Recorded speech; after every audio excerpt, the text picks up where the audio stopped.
YCP అధినేత జగన్ కు AP deputy CM Pawan Kalyan mass warning ఇచ్చారు. జగన్ కేవలం ఒక ఎమ్మెల్యే అని గుర్తుపెట్టుకోవాలని అన్నారు. అధికారులు ఎవరూ భయపడాల్సిన అవసరం లేదన్నారు. రిటైర్మెంట్ తర్వాత పోలీసులను పిలిపిస్తామని బెదిరిస్తున్నారు. అధికారులు ఎవరు బెదిరించినా చూస్తూ ఊరుకోమని అన్నారు. అధికారులపై చిన్న గాయమైనా సహించేది లేదని సుమోటోగా తీసుకుంటామని హెచ్చరించారు.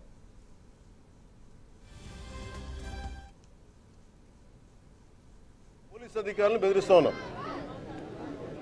ఐపీఎస్ మన చిత్తూరు జిల్లా ఐపీఎస్ అధికారిని సుబ్బారాయుడు గారిని మీరు ఎక్కడ సప్త సముద్రంలో మీరు వెళ్ళినా కానీ వెతికి పట్టుకుంటాం, డీజీపీ గారిని వదలం రిటైర్మెంట్ అయినా అని చెప్తా ఉన్నారు.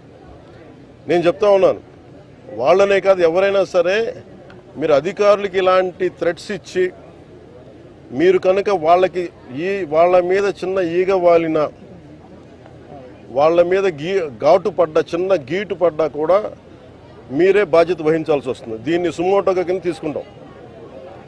ఇది నేను అధికారులు వాళ్ళకి కర్తవ్యాన్ని నిర్వర్తిస్తుంటే మీరు ఇలా బెదిరిస్తే అధికారులు ఎవరు బెదిరిపోరు.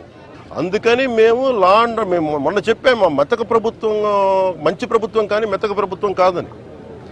అలాగే మేము ఎవరైతే వార్నింగ్లు ఇస్తున్నారో వారికి నేను చెప్తా ఉన్నాను, this I will take to the highest authorities in India. గుర్తుపెట్టుకోండి, ఒక్క ఐపీఎస్ అధికారి ఇప్పుడే కాదు భవిష్యత్తులో కూడా 10 సంవత్సరాల తర్వాత